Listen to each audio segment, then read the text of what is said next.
जानेंगे कॉमीफोरा वाइटी के बारे में, जिसको गुग्गल भी कहते हैं। ये बहुत ही इंपॉर्टेंट मेडिसिनल प्लांट है। हिंदी में गुग्गल कहते हैं, इंग्लिश में कॉमन नाम है इंडियन डेलियम ट्री, संस्कृत में कुंभिकम नाम से इसको जाना जाता है। यह एक स्लो ग्रोइंग पेरिनियल श्रब है। इसकी हाइट 2 मीटर होती है एवरेज, बट 4 मीटर तक भी हो सकती है। इसकी जो स्टेम है वो थिक होती है, इसकी ब्रांचेस मुड़ी हुई होती है, इसमें कांटे होते हैं, और जो इसका बार्क है वो पेपर के टाइप होता है और छिलके में उतरता रहता है। इंडिया में वेस्टर्न इंडिया के एरिड रीजन्स मतलब ड्राई रीजन्स जैसे राजस्थान और नॉर्दर्न गुजरात के एरिया हो गए, वहाँ पे इसका नेचुरल हैबिटेट है। नेचुरल हैबिटेट में भी डेजर्ट के मार्जिन्स हो गए, रॉकी टेरेन हो गया, वहाँ पे ये पाया जाता है। इस मेडिसिनल प्लांट को लो मॉइस्चर वाली सॉइल चाहिए और ये पुअर न्यूट्रिएंट कंडीशंस में ही बेस्ट ग्रो करता है। ड्राउट टॉलरेंट स्पीशीज़ है ये, और इसका जो रेजिन निकलता है जिसको गुग्गुल कहते हैं वो तभी बनता है जब एक्सट्रीम हीट मिले इस प्लांट को। इसके कौन कौन से पार्ट्स यूज होते हैं मेडिसिनल पर्पस के लिए, तो इसका जो बार्क है उसके अंदर से एक रेजिन निकलता है जिससे बनता है गुगलू। तो ये जो रेजिन है ये ओलियोगम रेजिन है, मतलब कि गम रेजिन है। इसके जो बार्क है उससे काढ़ा भी बनाया जाता है। इसकी जो लीव्स है और इसकी जो टहनियाँ है वो इतने ज़्यादा यूज़ में नहीं है आयुर्वेद में, बट कभी कभी उनमें से हम किसी प्रकार का तेल भी निकालते आए हैं।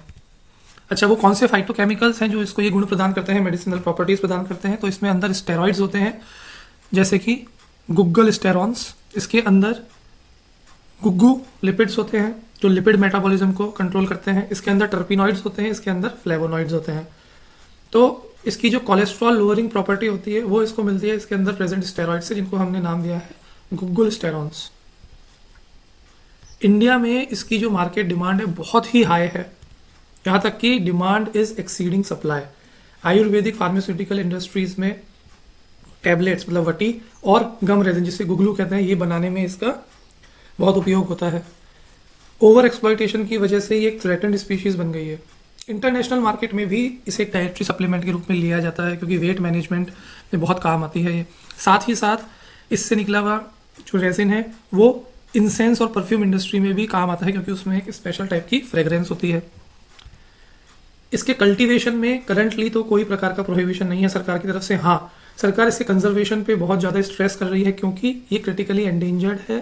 सो इसका कल्टीवेशन एक्टिवली प्रमोट किया जा रहा है और इसकी जो वाइल्ड में अवेलेबल वैरायटीज़ हैं उनको भी संरक्षित किया जा रहा है, मतलब कंजर्व किया जा रहा है। सेल इसकी लीगल है, बट क्योंकि एक थ्रेटेंड स्पीशीज़ है तो वाइल्ड में से इसका कलेक्शन हाईली रेगुलेटेड है। और साइटिस जो होती है convention on international trade in endangered species, उसने इसको अपेंडिक्स 2 में डाल रखा है। देखिए, कोई भी मेडिसिनल प्लांट हो उसका जो कंजम्पशन है वो स्ट्रिक्ट मेडिकल सुपरविजन या मेडिकल प्रैक्टिशनर के सुपरविजन में करना चाहिए। जनरली तो प्यूरिफाइड जो फॉर्म होता है इसका कॉमीफेरा वाइटिका या गुग्गल का, ये सेफ माना गया है, पर साइड इफेक्ट्स भी हो सकते हैं, स्किन रैशेज हो सकते हैं, गैस्ट्रो इंटेस्टाइनल मतलब पेट की समस्याएं हो सकती है साइड इफेक्ट्स में। और प्रेगनेंसी में तो अवॉइड ही करना चाहिए, और जो थायराइड की बीमारी से पीड़ित है उनको भी इसका जो सेवन है वो अवॉइड करना चाहिए या फिर डॉक्टर की सलाह से करना चाहिए। फील्ड में इसको कैसे आइडेंटिफाई करें, तो इसके जो फ्लावर्स होते हैं वो ब्राउनिश रेड कलर के होते हैं। लीव्स इसकी सेरेटेड होती है, छोटे छोटे से टीथ होते हैं उनमें आगे, और इसकी जो पत्तियां हैं वो स्मॉल होती हैं, ओवल शेप की होती है। इसकी जो स्टेम है ना, उसकी इंजरी हम करेंगे तो स्टेम में से हमें निकलता है रेजिन, ठीक है। हाइपर लिपिडीमिया को क्योर करने में ये काम आता है। जो इसका गम रेजिन होता है, जो ओलियोगम रेजिन इसके अंदर है, वो लो डेंसिटी लाइपोप्रोटीन कोलेस्ट्रॉल मतलब बैड कोलेस्ट्रॉल को लोअर करने में हेल्प करता है। रूमेटॉइड अर्थराइटिस में स्वेलिंग या पेन की समस्या हो उसको दूर करने में, ओबेसिटी को कम करने में, क्योंकि ये थायराइड ग्लैंड का जो फंक्शन है उसको स्टिमुलेट करता है और मेटाबॉलिज्म को बढ़ाता है। रिसेंटली रिसर्च में पाया गया है कि एक्ने जो समस्या है स्किन की उसको भी दूर करने में ये फ़ायदेमंद है।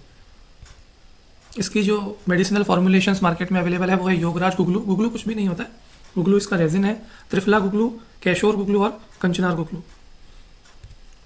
इसको नर्सरी में अगर हमें प्रोपोगेट करना है, इसका कल्टीवेशन करना है, तो ये स्टेम कटिंग से बढ़िया होता है।